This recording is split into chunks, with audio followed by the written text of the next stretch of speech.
on est toujours ensemble pour le broker du jour et on va retrouver David Derry pour faire un point sur les marchés américains.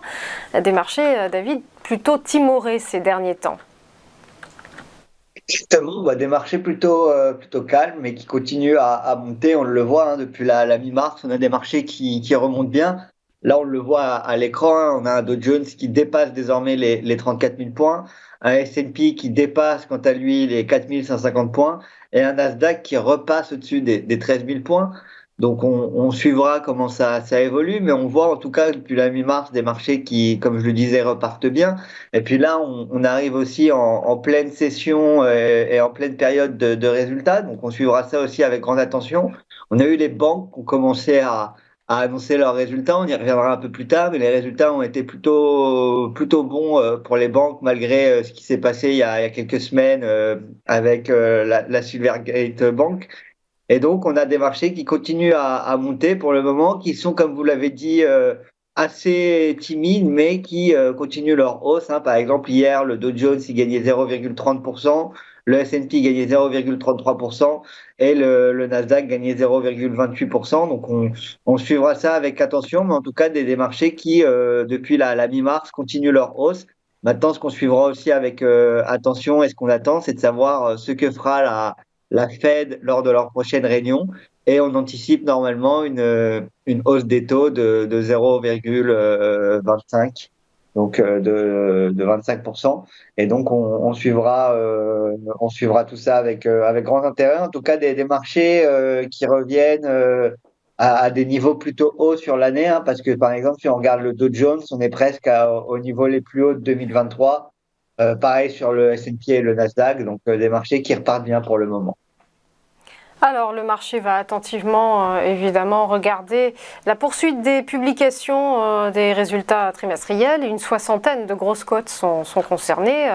Bank of America, Tesla, Netflix, vous allez sans doute nous en parler. Les investisseurs se sont montrés, on peut le dire, encouragés par les premiers chiffres et notamment ceux des banques. Exactement. Alors, vous l'avez très très bien dit, il va y avoir plusieurs résultats cette semaine qu'on va suivre avec attention. Alors aujourd'hui, il va y avoir notamment Netflix, Bank of America, Goldman Sachs, qui sera intéressant de suivre. D'ailleurs, pour la petite histoire, pour ceux qui n'ont pas suivi, Goldman Sachs et Apple ont annoncé hier un lancement d'un compte épargne sur Apple Pay qui rémunérera un peu plus de 4%. Donc, ce sera à suivre et ce sera intéressant de voir ce que Goldman Sachs dira. Donc ça c'est pour aujourd'hui, mais mercredi on va avoir aussi Tesla, ASML, IBM, Morgan Stanley, etc. Vendredi on aura Procter Gamble par exemple. Donc on va avoir une semaine assez chargée en termes de résultats d'entreprise. Et l'une des premières banques à avoir partagé ces résultats, c'est JP Morgan. Et JP Morgan qui voit justement son bénéfice bondir de 52%, qui s'élève désormais à 12,6 milliards. Et donc, d'après les propos du PDG de JP Morgan, Jamie Dimon, on a même une économie américaine qui continue à bien se porter dans son ensemble. Donc, on nous parlait il y a quelques temps de récession. En l'occurrence, pour le moment, les banques ont l'air d'être plutôt confiantes. Alors après, elle continue à mettre des actifs de côté, histoire de prévoir au cas où on aurait une récession, au cas où les clients commenceraient à faire des impayés. Donc, ils ont mis 1,1 milliard de côté supplémentaire au cas où il se passerait quelque chose. Et donc, on voit que JP Morgan, là, sur le cours de bourse, a été assez bénéfique. On le voit à l'écran avec ici les dernières bougies et le gap qui a eu lieu. L'action était aux alentours de 228 dollars l'action. On est désormais à 139 et on a ouvert avec un gap à la suite de ces résultats à 134 dollars. Maintenant, on suivra. Le prochain niveau qui sera intéressant à suivre, c'est bien évidemment sur JP Morgan, les 144 dollars. Les 144 dollars qui jouent désormais le rôle qui risque de jouer désormais le rôle de support.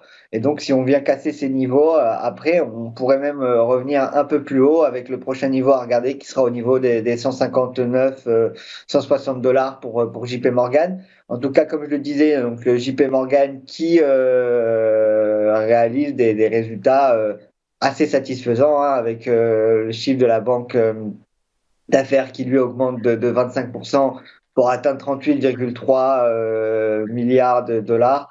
Donc on le voit, le bénéfice qui grimpe et les chiffres et les revenus de la firme qui continuent à augmenter. Donc JP Morgan, ce sera assez intéressant. On a aussi eu Charles Schwab dans les sociétés financières qui ont déjà partagé.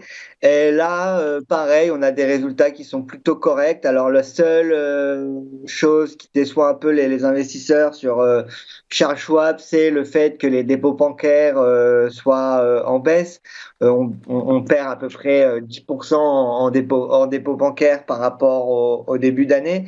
Mais là, on le voit, hein, un cours qui a bien chuté, hein, parce qu'on a presque divisé de moitié par rapport au plus haut. On était à plus haut aux alentours de 100 dollars, on est désormais à 50 dollars. On revient sur un niveau de résistance assez intéressant, hein, les 50 dollars sur lesquels il pourrait jouer un niveau clé sur lequel on repartirait. Donc Charles Schwab qui est assez intéressant. Alors à l'exception à l'exception des dépôts bancaires qui reculent. On a sinon Charles Schwab qui a annoncé quand même une croissance organique qui dépasse les 7%, une croissance des revenus qui, d'une année sur l'autre, est d'environ 10%, et une marge bénéficiaire avant impôt de 41,2%. Donc voilà, Charles Schwab qui, malgré la situation actuelle des banques aux États-Unis, a aussi partagé des résultats plutôt corrects. La seule petite once au tableau, comme je le disais, c'est les dépôts bancaires qui reculent.